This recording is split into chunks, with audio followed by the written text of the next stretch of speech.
TDP ప్రభుత్వం, YCP ప్రభుత్వం ఏది బాగా నచ్చింది మీకు? నాకు వైసీపీ నచ్చింది. ఎందుకు? వైసీపీ అంటే ప్రజాపాలన, టీడీపీ అంటే హత్యల పాలన. చాలా డిఫరెన్స్ ఉంది. కొండకి చాలా చాలా అంటే చాలా డిఫరెన్స్ ఉంది. సో వల్లభనేని వంశీ గారు హాస్పిటల్లో ఉన్నారు, వాళ్ళ భార్యను కూడా పంపించుకున్నారు ఆయన దగ్గరికి. సో ఎలా చూడొచ్చు దీన్ని? అంటే ఇది రాజకీయ పరంగా చాలా క్రిటికల్గా చూడొచ్చు. ఎందుకంటే ఇది ఉద్దేశపూర్వకంగా చేసినట్టు అనమాట.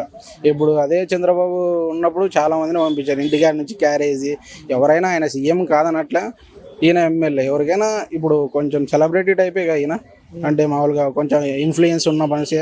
అలా ఫస్ట్ మనం మీట్ చేయాలి వాళ్ళ పేరెంట్స్ని, అంటే వాళ్ళ వైఫ్ని కానీ, వాళ్ళ కొడుకులు కానీ, కూతుర్లు కానీ. ఎందుకంటే వాళ్ళ బాధలు చెప్పుకోగలరు, ఏముంది అనేది. అంటే వైసీపీలో ఉన్న కార్యకర్తలు కానివ్వచ్చు, మంత్రులు, ఎమ్మెల్యేలు కానివచ్చు అరెస్ట్ అవుతున్నారు. ఈ అరెస్ట్ని ఎలా చూడొచ్చు? అరెస్ట్ అంటే తప్పులు చేసాక అరెస్ట్ అవుతారు. మేబీ తప్పులు చేసి ఉండొచ్చు, మనకి తెలియదు. అంటే అది మనకి సమాచారం బయటకు వచ్చేంత వరకు కోర్టు నిర్దేశించగలదు, మనం ఏం చేయగలం. అది జగన్మోహన్ రెడ్డి పాలన ఎందుకు బాగుంది అంటున్నారు? రీజన్స్ ఏంటి? రీజన్స్ ఏంటంటే ప్రజాపాలన. ఫస్ట్ జగన్ ఇప్పుడు ఎలా అంటే కరప్షన్ తగ్గింది జగన్ ప్రభుత్వంలో. ఇప్పుడు ఒక ఎంఆర్ఓ దగ్గరకు పోతే కరప్షన్ ఉండేదాన్ని తగ్గించాడు. ఇంటి దగ్గరికి ప్రజాపాలన, ఇంటి దగ్గరికే పాలన తెచ్చాడు సచివాలయంలో అనుకుంటాం. అదే కాకుండా వైద్యం అన్నీ ఫ్రీగా ఇచ్చాడు. మేజర్ ఇవ్వాలి. కానీ నాకు నచ్చింది అంటే జగన్ ప్రభుత్వంలో ఫ్రీ పథకాలు ఇవ్వడం చాలా దారుణం అది. ఎందుకంటే ఒక రాష్ట్రాన్ని వెనక్కి నెట్టేట్టు. జగన్ పాలన నచ్చలేనందుకే ఓడిపోయారు అంటారు కదా. మేబీ కొందరు నచ్చిపోవచ్చాము. ఇప్పుడు ఎట్లుంది జనం అంటే జిమ్మికి అనమాట. ఆ గోడ ఈ గోడ ఎవరు ఎక్కువ ఇస్తే అది పైసామే పరమాత్మ అంటారు.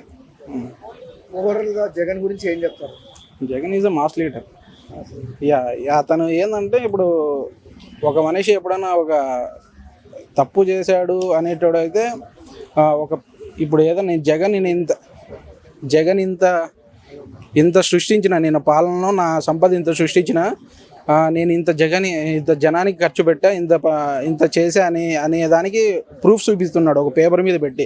ఏ నాయకుడు అది చేయడు ఫస్ట్. ఎందుకంటే తిన్న వాళ్ళు ఎప్పటికీ అది నిరూపించరు. ఒక జగన్ మాత్రమే ఆ పరిపాలన చేయగలడు, చూపించగలడు. గట్స్ ఉన్న మగవాడు.